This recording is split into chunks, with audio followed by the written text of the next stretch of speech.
devices. Yeah, great. Thank you. OK. Le son de la réunion peut ne pas être... Oh là là, il me casse les pieds avec le son. Là. OK, je vérifie le son. Hein. OK, apparemment, ça a l'air d'être bon, mais il dit que ce n'est pas bon, mais j'ai l'impression que c'est bon. L'essentiel, c'est que je suis à la 4e réunion, 4e TD. Je suis en train de répondre à la question d'Antonin sur la différence entre holisme et individualisme. N'est-ce pas? J'ai répondu à la question de Mathis sur... c'est quoi, Mathis? Sur... non, pas positivisme. Une approche positive et une approche normative.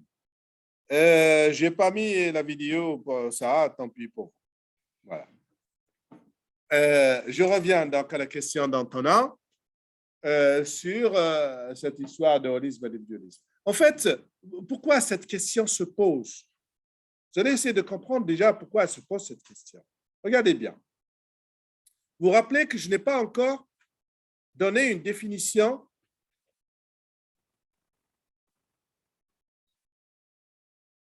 de la macroéconomie qui me convienne. Vous vous rappelez de ça? OK, je ne suis pas encore content. Il y a plein de définitions. À chaque fois, je vais en filer une ou deux et puis pour vous dire que pourquoi je n'aime pas. Mais vous allez comprendre le lien avec cette question d'Antonin. C'est que quand on étudie la macroéconomie, n'est-ce pas? On n'étudie pas le comportement d'un agent. Qu'est-ce qu'on étudie? De l'économie, pour ne pas dire la société au sens sociologique. On ne regarde pas les aspects sociologiques. Par exemple, en macroéconomie, il y a un problème sociologique. On ne va pas étudier en macroéconomie le suicide. Le suicide des banques, Platon. Peut-être. On ne va pas étudier des problèmes sociaux, n'est-ce pas? On va étudier des problèmes économiques, mais au niveau macro. C'est quoi, par exemple? Donnez-moi un exemple de problème macro. Le chômage. Un problème d'ensemble, non? Parce que si tu regardes le chômage comme un problème micro, n'est-ce pas? Le néoclassique, ou un de mes parents qui est né, il a travaillé à l'âge de 14 ans, qu'est-ce qu'il va me dire? Les jeunes, ils ne travaillent pas, ils sont au chômage. Ils ne bossent pas. Moi, j'ai travaillé. C'est ça qu'il doit répondre. C'est des fainéants. C'est quoi ce raisonnement-là? Je ne sais pas qu'il est méchant ou mauvais ou quoi que ce soit. C'est un raisonnement? Non, non. Non. Microéconomique. Tu dis, l'individu, il ne veut pas travailler. Il part de quoi? De l'individu. N'est-ce pas? Il part de l'individu. Son raisonnement comme ça. Ça ne veut pas dire qu'il est méchant ou il est bête. Non. Il n'a pas fait de... et avec ses connaissances limitées, qu'est-ce qu'il va te dire? Là, il va te dire, les gens, c'est ça. Pourquoi? Parce que tu dis, moi, 14 ans, je suis sorti, mes parents m'ont dit, va chercher une boulot. Et je l'ai trouvé. Et il te dit, ouais, voilà, regarde, j'ai élevé une famille, j'ai une maison, j'ai même une maison que j'ai donnée à ma fille et tout.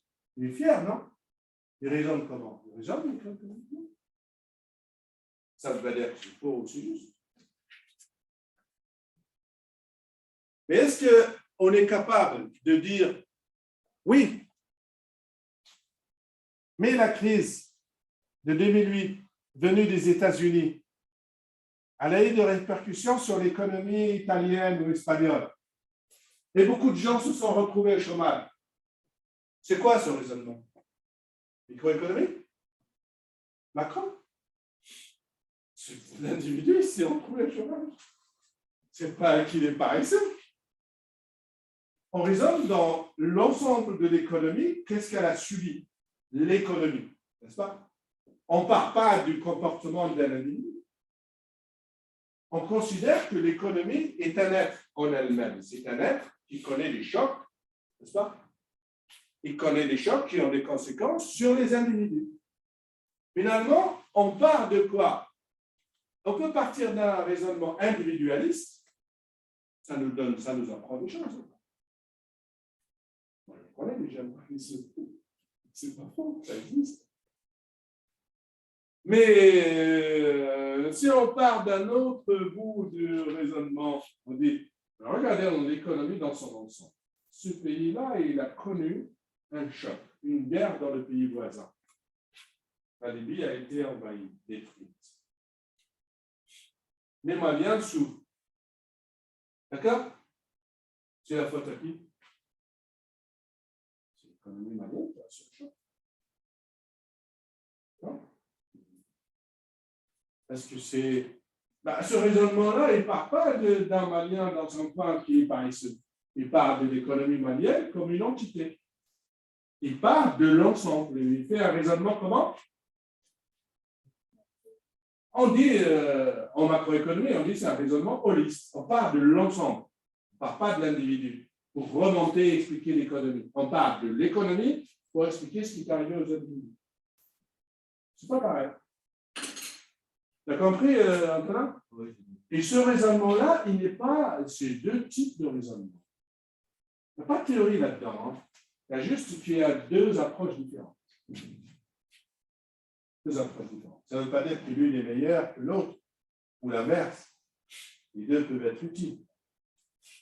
Et il faut juste se distinguer les deux quand vous lisez, quand vous écoutez, distinguer les deux. Quand quelqu'un qui n'est pas spécialiste, il mélange les deux. Il commence à dire de gauche à droite, je ne sais plus le suivre. N'est-ce pas? Quand vous parlez, vous devez dire, là, bien, dites comment vous raisonnez. Sinon, les gens ne te suivent pas. C'est comme ça que quelqu'un qui parle, c'est pas clair. Il passe de position positive à une position normative, il faut qu'il le dise. Quand il passe d'une posture individualiste à une posture holiste, il faut qu'il le dise. Comme ça, les gens qui l'écoutent, c'est pour ça que des fois, vous écoutez des gens, vous ne comprenez rien. Ce n'est pas de votre faute, c'est lui qui ne sait pas. Il change de danse, passe du tango au Charleston, sans vous prévenir. Les gens qui sont clairs, ce sont les gens qui, quand ils changent de pas de danse, ils vous disent. Là, dans les études, je vais ça. Sinon, vous êtes des personnes.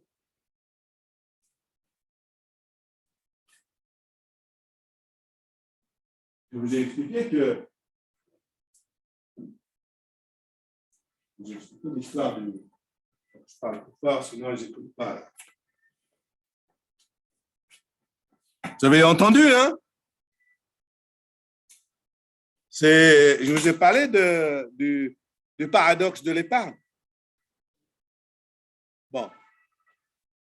D'un point de vue microéconomique ou individualiste, on a une explication, et d'un point de vue holiste, on a une explication contraire. D'accord? Voilà pourquoi il faut distinguer les deux. Alors, ce n'est pas propre à l'économie, ça. Hein? C'est propre à toutes les sciences sociales.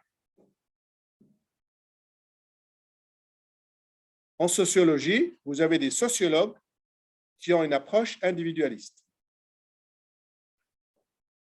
Quand ils cherchent à expliquer le suicide, ils le trouvent dans la personne.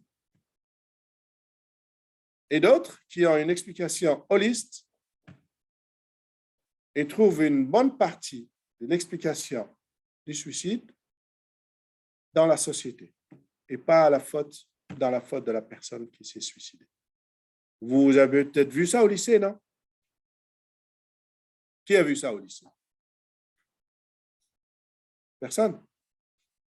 Vous n'avez pas vu Durkheim au lycée? Le suicide? Si? Hein? J'ai dit Durkheim, tu peux rajouter Émile si tu veux, Antonin. Il n'y en a pas deux. Tu es marrant. C'est Émile. C'est Émile? Non, c'est Émilie.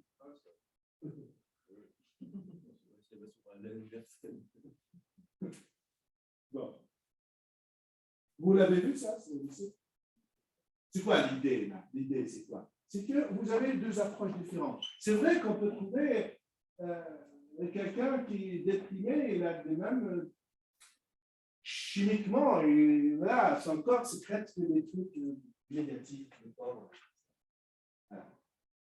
Mais on peut trouver aussi, la société a été trop dure avec ce type. Il est peut-être dans un milieu qui ne supporte pas un enfant violent, se retrouver contre lui-même.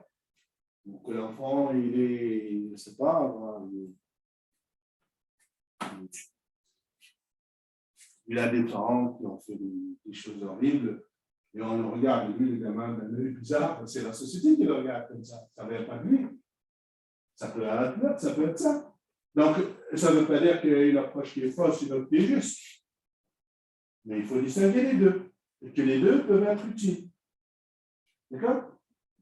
Quand on dira, oui, voilà, l'épargne, c'est un comportement individuel, mais le type, il fait un arbitrage entre sa consommation aujourd'hui et demain, il peut faire consommer moins aujourd'hui pour consommer plus demain, peu d'intérêt, et tout le tralali, tralala. C'est faux, ça? C'est pas faux. Sauf que ce n'est pas suffisant. N'est-ce pas? Il peut y avoir des raisons qui font que il a beau, dans ce pays, ils ont beau épargner et il n'y a pas d'épargne. C'est un raisonnement holiste. Pourquoi c'est important pour nous cette question? Pourquoi? Parce qu'on fait de la macroéconomie. Et la microéconomie est naturellement individualiste. Et la macroéconomie, naturellement, elle ne doit pas négliger les aspects du comportement individuel. Mais il y a des aspects de l'économie, macroéconomie, qu'on ne peut pas comprendre uniquement à partir des aspects individuels. Basta, c'est tout ce que ça veut dire. C'est pour ça que vous avez remarqué que je n'ai pas encore défini à ma façon la macroéconomie. C'est pour vous faire découvrir ces difficultés-là. Si dans une définition, vous n'avez pas, vous ne sentez pas ces difficultés de qu'est-ce qui est micro, qu'est-ce qui est macro, qu'est-ce qui est distinct, la définition, elle est torchée, vous la trouverez dans tous les livres. La macroéconomie, c'est l'étude des grandes agrégats d'économie, Pascal et Pascal. Pas une définition, c'est ça? C'est une définition torchée. Parce qu'elle ne vous montre pas où se trouve la difficulté de la macroéconomie. C'est bon pour cette question? Alors, avant la question de la justice, qu'est-ce qu'il y avait d'autre? Oui. Je laisse la question de la justice un peu parce que c'est une question de gens balèzes comme ça. Oui. Donc, vous dites que je vais m'éloigner pour que tu t'obliges à parler fort pour que tes camarades qui ne sont pas là, tes camarades virtuels, t'entendent. Donc, je dis que le marché ne peut pas être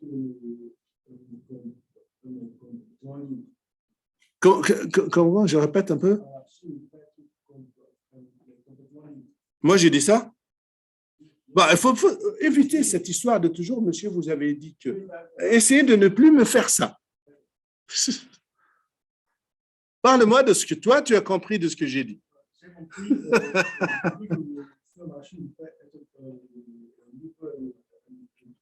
Ça veut dire qu'il peut fonctionner avec des entraves.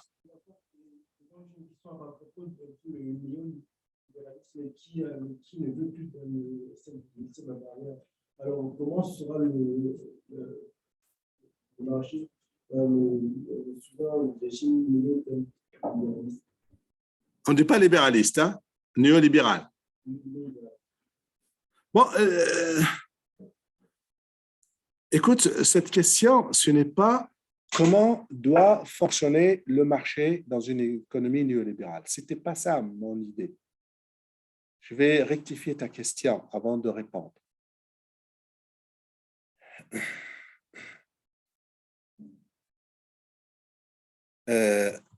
Le problème que j'ai posé dans le cours, c'est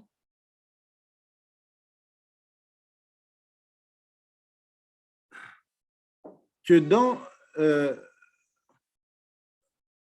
chez les libéraux classiques, ils voient le marché, il apporte beaucoup d'avantages à l'économie. Et il permet de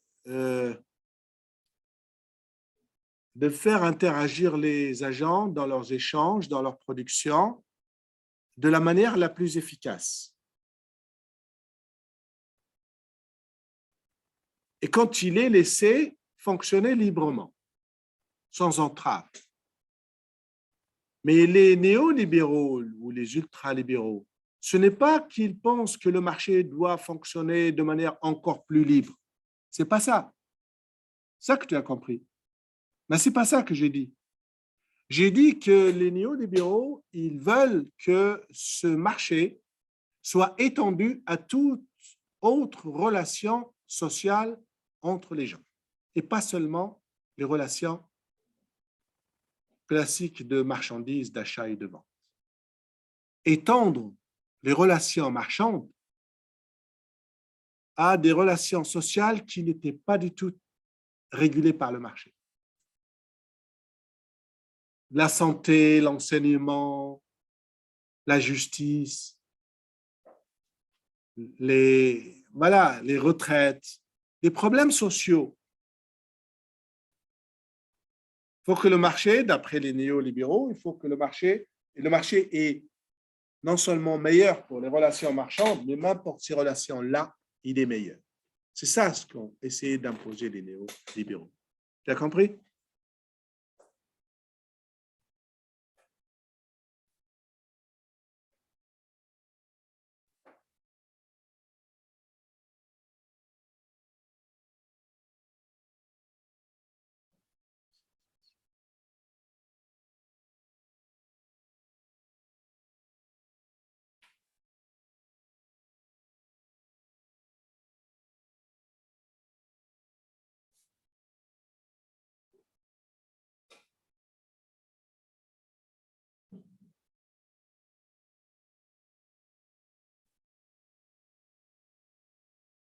C'est sûr que tu as compris, jeune homme? Are you sure?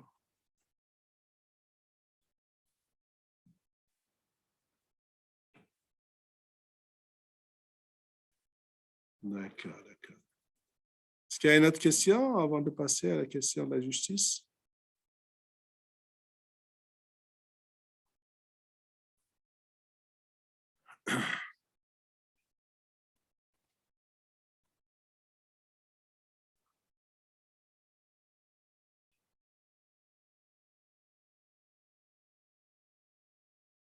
Notez une petite remarque, s'il vous plaît, dans la question de la différence entre l'approche normative et l'approche positive.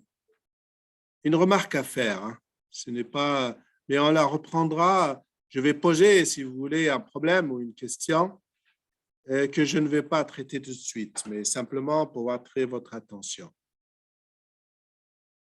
C'est quand on distingue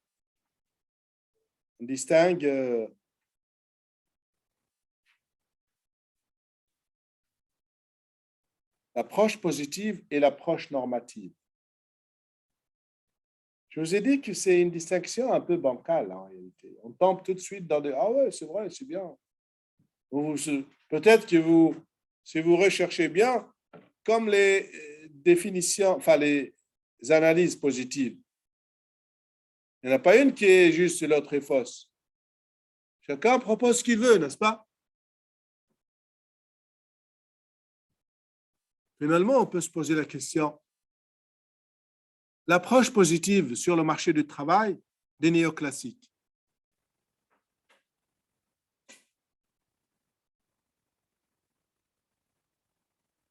Elle aboutit au fait que les jeunes sont nombreux à être au chômage, c'est parce qu'ils sont paresseux, n'est-ce pas? Ils n'acceptent pas un salaire plus faible. Très bien. Donc, la recommandation, c'est de baisser le salaire. Ou qu'est-ce qu'on fait s'ils sont très paresseux? Qu'est-ce qu'on fait alors? Même s'ils baissent le salaire, ils n'acceptent pas. Et même si on augmente le salaire, ils disent, est-ce qu'ils sont pas ici? Qu'est-ce qu'il faut faire? La recommandation qu'il faut faire. C'est de cher avec eux. Tu les attends à tous les coins de rue, tu les bloques, tu les attends. Ça se fait partout, ça. Pas regarder en France, regardez dans les pays en développement, ils ont beaucoup de chômeurs de jeunes, même des gens dans des masters et des doctorats. Dès que tu l'attrapes dans un coin en train de parler avec sa copain ou un groupe de copains, on fait une race, on prend quelques-uns. Ah ouais, regardez ses poches, il a des clopes, ouais, du shit là-dedans. On en trouvera de toute façon, donc et ça, c'est une manière de dire, non, le chômage, ça vient d'eux, hein. Ils ne veulent pas bosser. Donc finalement, pourquoi cette distinction entre approche positive et normative est un peu trompeuse? Pourquoi elle est un peu trompeuse? Parce qu'elle ne va pas au fond des choses pour dire que, ce sont le politique là-dedans. Si l'équipe a choisi cette façon d'analyser pour arriver à dire que le chômage, c'est la faute des chômeurs, c'est que dans sa tête, il a choisi une analyse qui l'amène à ça. Il a déjà la conclusion dans sa tête, la recommandation, il a déjà avant de faire l'analyse. Hein? C'est possible ça, non? Parce que le vieux qui te dit les jeunes sont paresseux, et voilà ce qu'il faut faire, il connaît déjà la réponse, ce qu'il faut faire avant de faire cette analyse. Parce que les jeunes passent, ils font des cris, et le soir, ils entendent du bruit, et puis, peut-être que sa petite fille a été embarquée par un jeune, il n'aime pas sa gueule, et tout. Les jeunes, c'est ça, c'est des salauds. Et du coup, quand tu fais un raisonnement sur le chômage des jeunes, ils ne vont pas te dire qu'il y a une crise aux États-Unis, ça n'a rien à voir avec nous. Ils ne vont pas te dire qu'il y a. Il va trouver des solutions. Donc l'analyse positive, elle n'est pas très positive. D'accord? L'analyse positive, elle n'est pas très positive. Et quand Keynes dit que le problème des chômages ne viennent pas des chômeurs, lui aussi, il a une idée derrière la tête. C'est quoi son idée derrière la tête?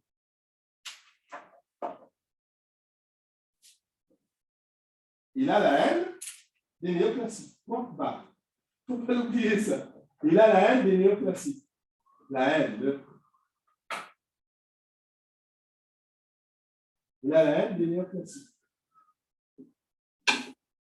Vous savez d'où vient sa haine des néoclassiques? Vous savez, c'est un étudiant, un jeune très brillant. Il était très brillant. Mais il était dans un milieu très. Tu peux faire là, c'est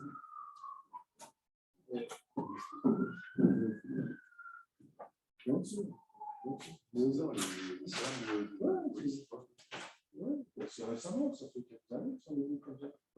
Dans Paris, la nuit, des fois je me réveille, je me dis, ouais, j'ai vécu aux États-Unis, je dis, merde. J'ai l'impression que je suis revenu là-haut, de Julien. C'est un bruit qui caractérise des villes américaines. Alors, ça sonne pour n'importe quoi. Pas quoi qu'il y a des morts et des. Non, il n'y a rien.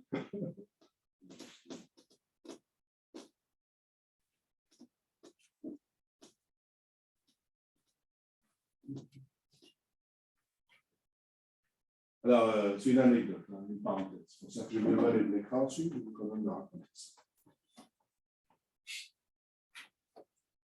Keynes, il a la haine des néoclassiques. Pourquoi? Parce qu'il vivait dans un milieu, c'est étudiant, son prof était Pigou. Vous connaissez Pigou? En tous les cas, vous connaîtrez en économie l'effet Pigou, la loi Pigou. Voilà. Pigou, c'est la taxe Pigou. C'est un auteur qui a marqué un peu son époque. On dit une taxe pigouvienne. Les taxes contre. Elles sont très étudiées actuellement. C'est une taxe contre le smog à Londres. contre les émanations, enfin les émissions de gaz. L'ordre est toujours, suffoque toujours sous le gaz, enfin, c'est l'humidité, la cheminée des usines et tout.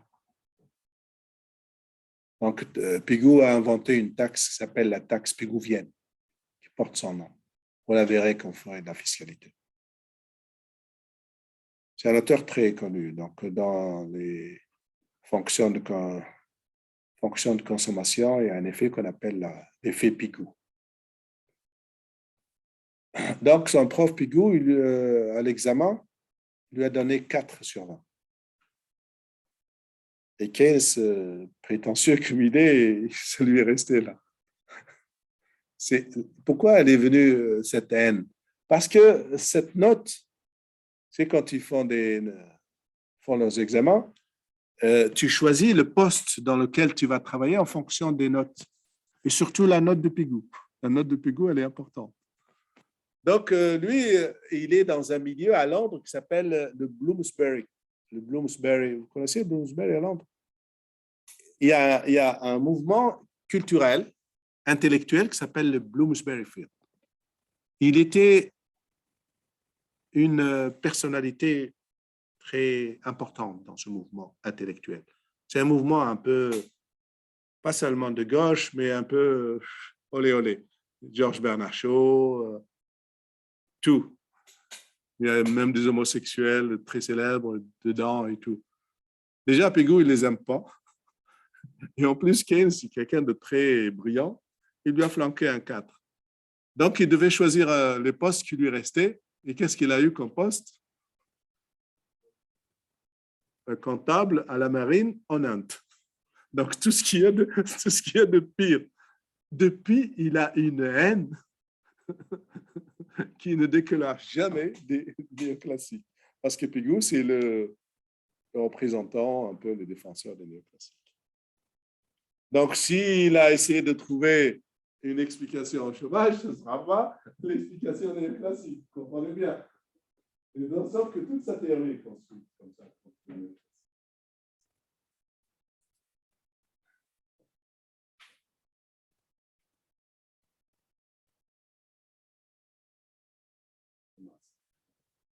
Comment ça s'appelle la romancière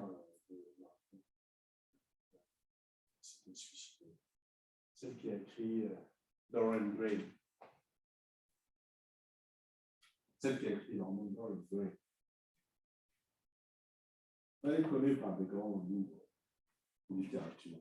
Comment ça s'appelle?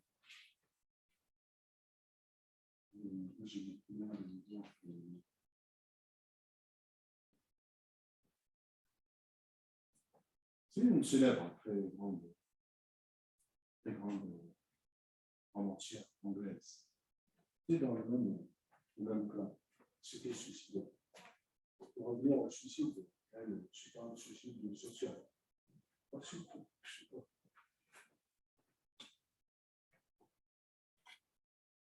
Mrs. Dalloway, c'est un autre livre. Mrs. Dalloway.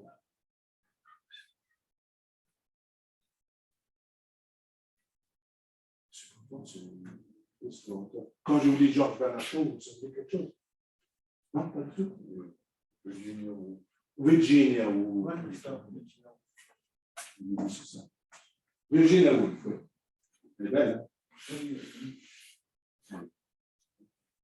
Mais quand tu mets Georges Bernard Shaw à côté, ils se ressemblent. Donc, Georges Bernard Shaw, c'est un homme, on n'arrive pas. Vous l'avez vu, Georges Bernard Shaw?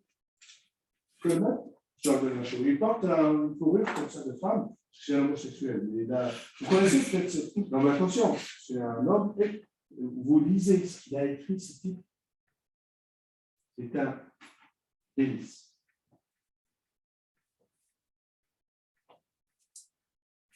Oh non. C'est pas nous qui sont encore. C'est quoi? Voilà l'Internet, qu'est-ce qu'il nous donne? Il m'a donné ça. C'est quoi ça? C'est un PD, ça? Tu regardes ce qu'il m'a mis. Ça, vraiment.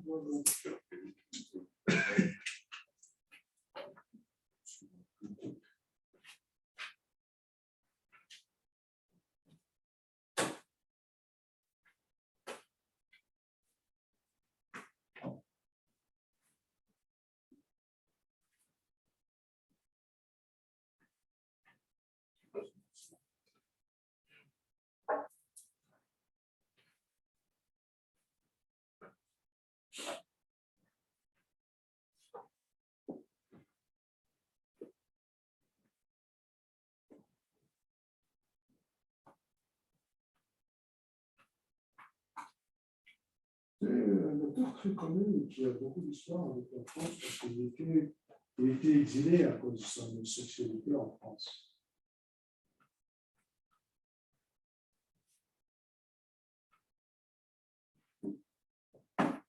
Bon, c'est des trucs qui nous intéressent pas. Pas de votre époque. On a mis un footballeur qui s'appelle Luke Shaw. C'est super.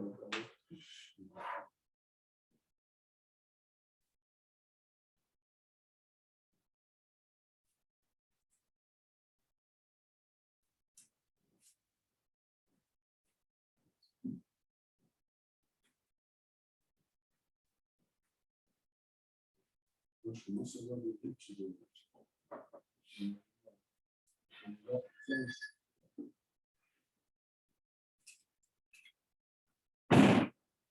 Il est connu par ses citations très connues précédentes.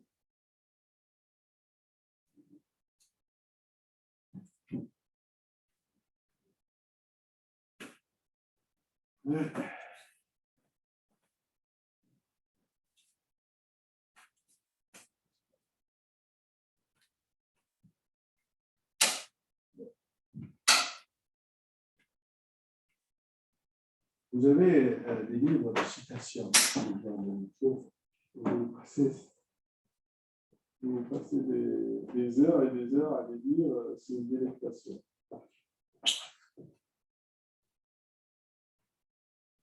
Ok, revenons à nos moutons, c'est mieux, non? De quoi je parlais? Je vais au... Celui. Ouais, c'est lui. C'est lui, tu vois bien qu'il ressemble à Virginia Woolf. C'est pas lui. Tu vois? Ça, c'est sa photo, on dirait une femme, tu vois? Et lui, il a une image dans la tête. Non, mais c'est lui. Il y a une photo de lui qui est très célèbre, avec une... lui, là, il est vieux. Là. Il y a une photo de lui jeune. Ça, c'est la même époque que Churchill. Internet, c'est quand on fait attention, c'est riche comme information sociale.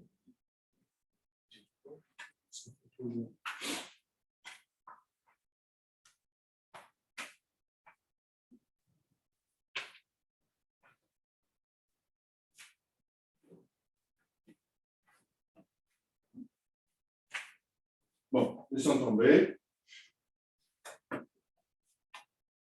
Donc, si vous tombez sur les citations de Jean Bernard Shaw, je vais vous regarder. Donc, c'est la même époque, Bernard Shaw, Virginia Woolf, le Keynes, toute cette bande-là, qu'on appelle bande de Bloomsbury. Ils ont une haine de l'époque entre les gens de droite, on les connaît, les gens comme Picou.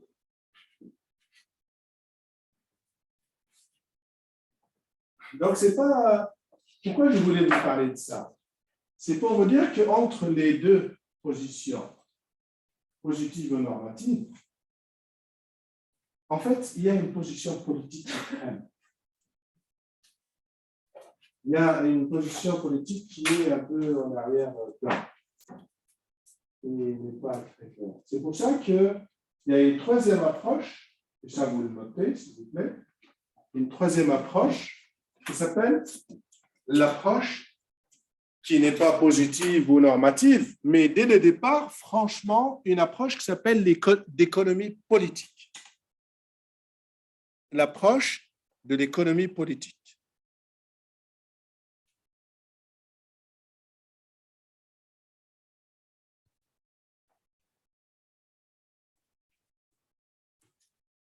Ça veut dire qu'on considère que les relations entre les agents ne sont pas des relations aussi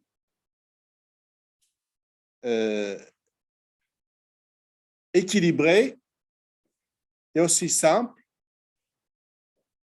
que ne le pensent les néoclassiques, par exemple, sur le marché, et que chacun arrive avec son lot de pouvoir et une sorte de rapport de force qui est instauré entre les gens et qui, lorsque on tient compte de ces rapports de force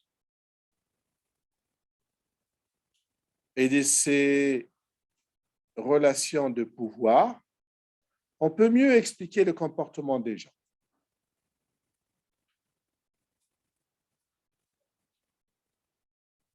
C'est-à-dire que c'est une approche qui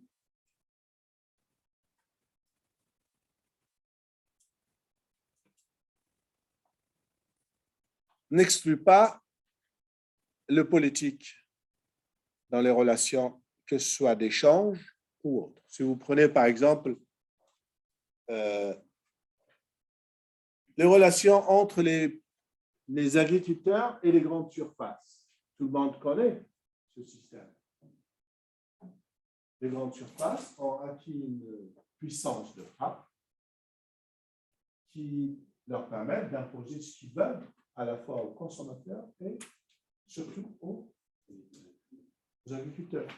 Donc, tu ne peux pas étudier la consommation du consommateur de ces produits sans tenir compte de ces rapports de force qui sont politiques. Donc, la troisième approche de l'économie politique, elle consiste à dire, il ne faut pas partir du postulat tout le monde est beau, tout le monde est gentil, tout le monde a les mêmes puissances, la même force, le même pouvoir, et on va regarder l'offre et la demande. S'il y a un rapport de force au bénéfice de certains, il faut en tenir compte, et c'est ça qui va te permettre de ne pas tomber dans des conclusions et des analyses erronées.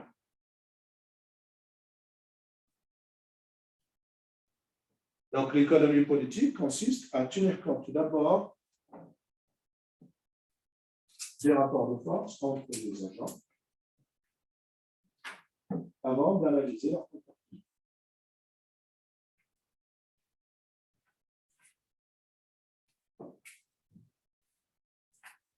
Combien il me reste de temps pour la question de la justice? Combien?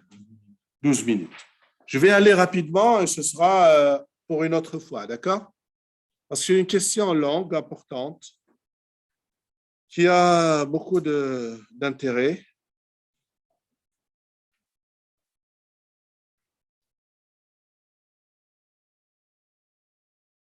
Alors, regardez bien. Pour ce qui est de la justice, ce n'est pas au sens juridique. Hein? La justice au sens de est-ce que dans la vie économique, est-ce qu'il y a une certaine équité entre les gens? Il y a différentes approches là aussi. Il y a une première approche qui s'appelle l'approche de la justice résultat. Puis une autre approche qui s'appelle l'approche de la justice procédurale. Dans la catégorie de type de justice résultat, on juge un système, par exemple un système économique, économie de marché par exemple. On va juger est-ce qu'il est juste ou non selon le critère du résultat final. Est-ce qu'il y a beaucoup ou peu ou pas du tout d'égalité entre les gens au niveau des revenus et du patrimoine? Si les résultats dans une économie comme aujourd'hui aux États-Unis, les inégalités sont très élevées. Ce n'est pas non seulement qu'elles sont très élevées, mais elles ont augmenté. Et un peu partout dans le monde entier, sauf en Chine.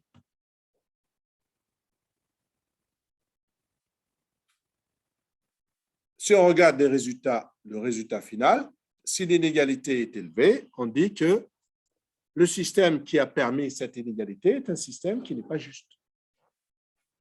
Le système de l'économie libérale, l'économie de marché n'est pas juste. C'est expéditif comme raisonnement. Mais il y a des théories de la justice qui jugent de ce qui est juste et ce qui ne l'est pas en fonction du résultat final.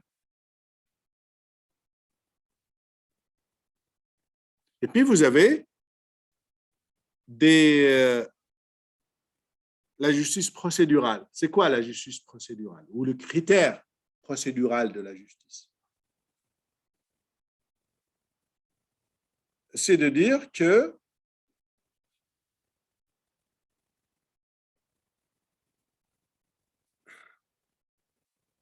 il faut regarder, juger des inégalités ou des égalités ou de la plus ou moins grande inégalité sociale ou économique en jugeant les règles du jeu et non pas les résultats du jeu. Vous l'avez vu ça au lycée. Parce que j'ai vu que certains d'entre vous m'ont dit, oui, j'ai demandé à quelques-uns, qu'est-ce que vous lisez actuellement? Quelqu'un m'a dit, je lisais Bourdieu. Et vous avez vu Bourdieu au lycée, non? Et donc, Bourdieu, il est quelqu'un qui a une approche de la justice sociale en termes procédurés. Il considère que c'est la procédure, les règles du jeu qui induisent l'inégalité. Même s'il y a des corrections des inégalités par la suite, il considère que les règles du jeu sont faussées dès le départ et qui impliquent une inégalité sociale.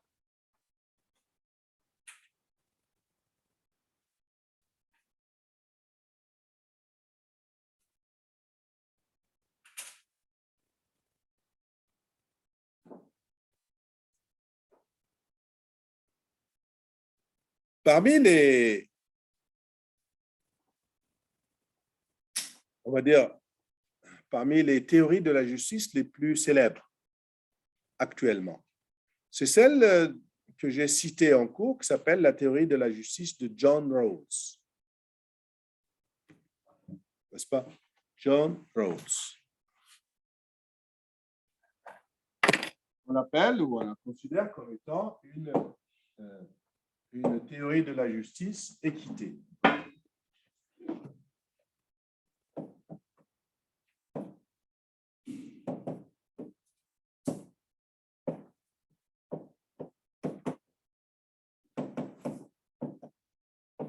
Alors, équité, c'est un peu plus précis qu'égalité.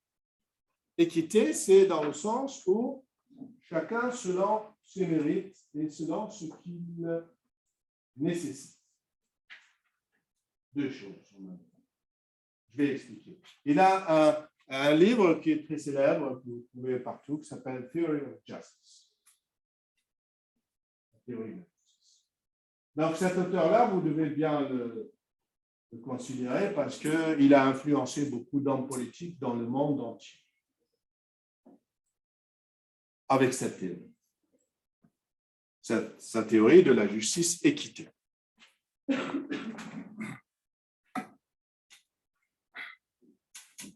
Il y a un autre auteur qui a une autre théorie de la justice qui est encore célèbre, n'est-ce pas? C'est Sen. Vous connaissez Sen? Un autre, hein?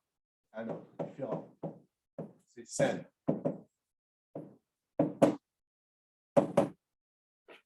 En quelle année il a eu le prix Nobel d'économie, je me rappelle. C'est récent, hein? Il vit parmi nous. Ah non, je crois qu'il est mort récemment. Sen? Non, je ne pense pas. En tout cas, il n'est pas vieux.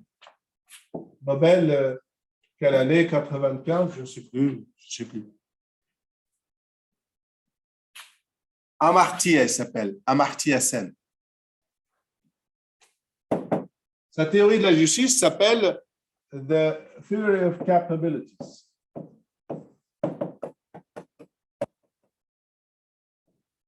Comment on traduit en français capacité ou je ne sais pas. Capabilities. Amartya Sen, c'est celui qui a inventé l'IDH. Vous connaissez l'IDH? C'est lui qui l'a inventé. C'est lui qui l'a imposé au niveau de la censure. C'est son idée à lui. C'est pour ça qu'il a eu le prix Nobel. Il a des écrits très intéressants sur l'économie. Il a une théorie qui est un peu différente qui s'appelle Theory of Capabilities. Surtout, elle est très intéressante pour les pays très pauvres. On vient de l'Inde, oui. Là, j'ai cherché il y a 87 ans, il est encore vivant. Il est encore vivant? Ouais. J'imagine. Il n'est pas vieux. Hein? 87 ans, ça commence à faire. Ah, comment ça fait? Attends, c'est un type qui a une vie pleine et est marié à une belle italienne. Et il a reçu le prix Nobel d'économie en 1998. 98. Et voilà, ça fait pas longtemps. Pour vous, ça fait longtemps. Ils n'ont pas montré sa femme. Je ne sais pas pourquoi les femmes adorent les amis. Après la belle, je suis bon.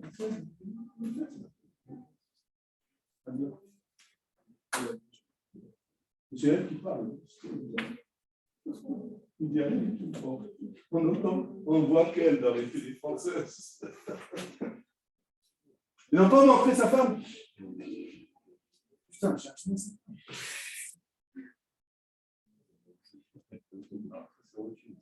Non, pas Rothschild. Ah oui, tiens, il a été marié à une Rothschild. Et après, il s'est marié à une italienne. Oh, c'était chaud, ce type. Non, mais je comprends que les femmes les tombent comme des mouches. Il est intelligent. Bon, tu vois, c'est pas ça.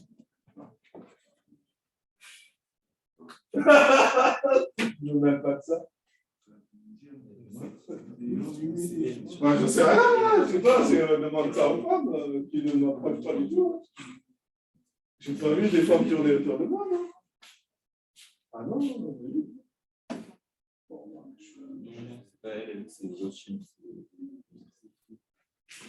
Bon, revenons, je vais vous parler un peu de la justice de Rome.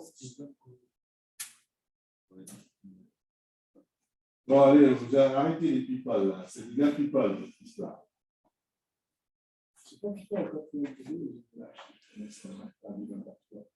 Venez plutôt au premier type. C'est tout sérieux. Donc, je reviens à la théorie de la justice de Rawls. Vous savez, c'est très difficile de construire une théorie de la justice en économie.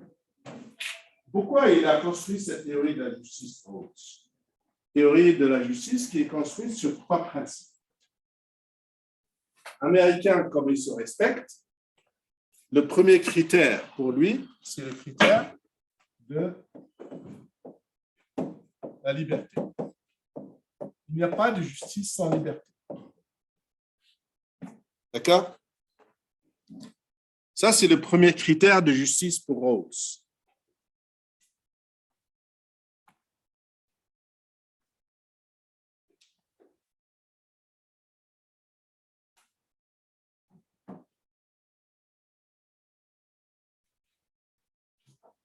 Deuxième principe de justice, ça veut dire qu'il faut que tout le monde ait la liberté d'accéder. C'est quoi cette liberté? C'est la liberté d'accéder à toutes les positions sociales. Il ne faut pas que la position sociale la plus élevée soit fermée à certains. C'est ça la liberté.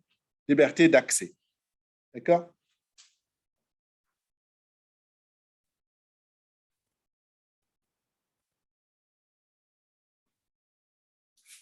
OK? Par exemple, on n'a pas encore vu de la liberté d'accès à la présidence de la République, elle n'est pas fermée en France, n'est-ce pas, aux femmes? Hein?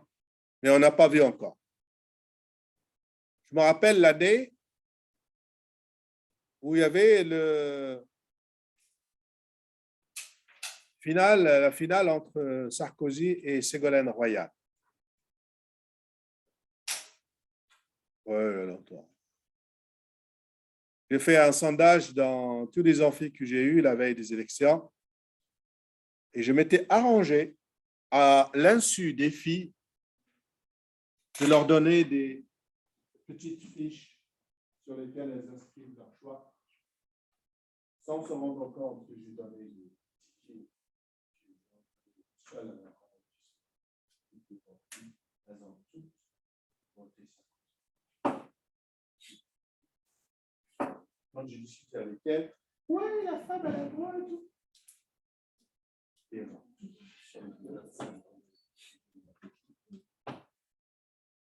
toutes Sarkozy. Et après, quand je leur ai montré le truc, voilà, vous avez toutes voté Sarkozy. C'était leur argument. Oui, c'est ça. Ouais, mais c'est Valène, dans le coup. Je vous assure que c'est ça. Vous avez fait pareil avec Oh, c'était pas une période de classe. C'était pas en période de classe. La période de Ségolène Royal et autres, c'était assez tôt au cours de l'année. Je ne me rappelle plus quel moment de l'année, mais j'avais au moins 5-6 amphithéâtres pendant plusieurs jours. Je faisais le sondage. J'ai fait un sondage avec des feuilles. Tout était contre. Donc, ça, c'est une position qui est fermée aux femmes, mais par mentalité des femmes. Ce n'est pas fermé de manière. Vous avez des pays où, voilà, il y a des noirs et des blancs, c'est fermé en noir. C'est une discrimination, c'est fermé, voilà. Ici, la première condition, c'est liberté d'accès à tous les contenus. Ce n'est pas écrit nulle part que c'est interdit. Oui. C'est pour ça que les filles sont élus. Parce que tout le monde peut devenir si on est Voilà. élu, mais pas. Voilà. Les deux autres conditions, je te dirais, laisse ça.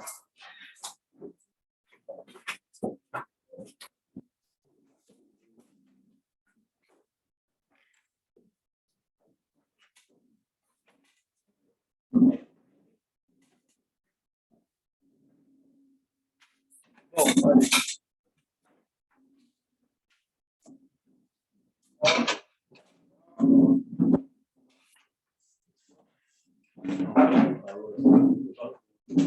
Donc, n'oubliez pas, je vous enverrai les documents des vidéos et consultez-les.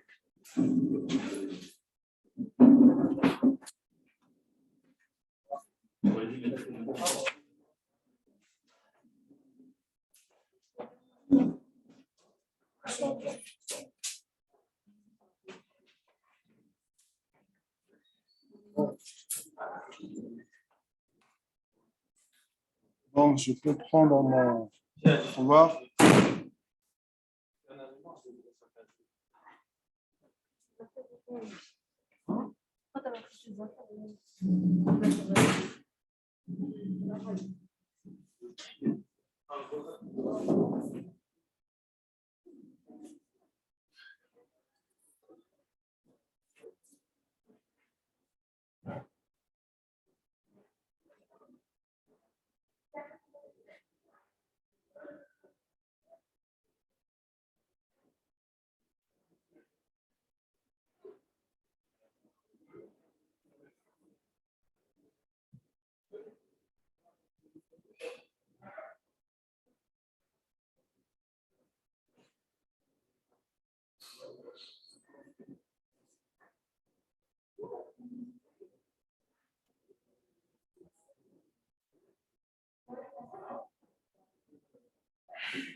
Bonjour.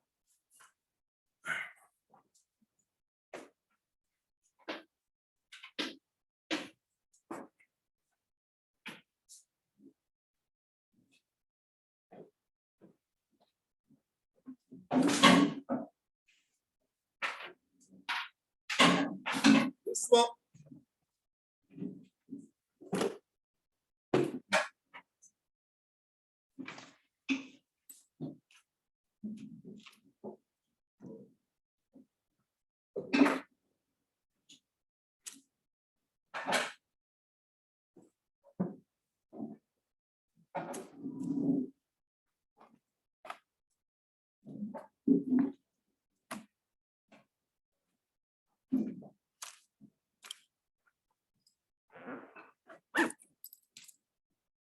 Alors, préparez vos questions, les gars.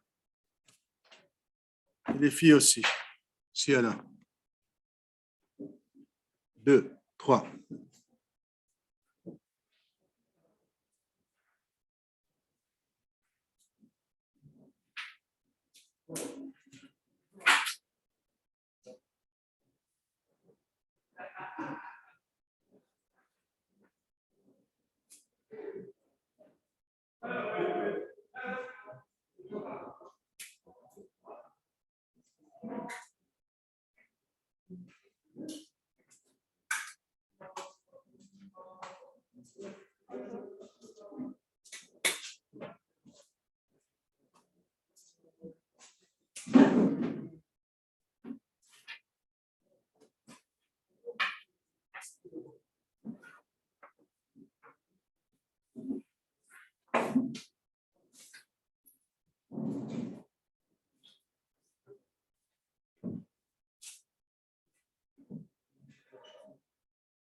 Alors, je vous écoute, les enfants.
Vous n'avez pas de questions?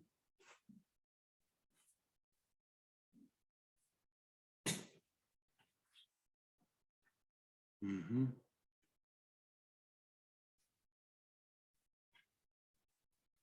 Mhm.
Oh, je l'ai pas fini celui-là.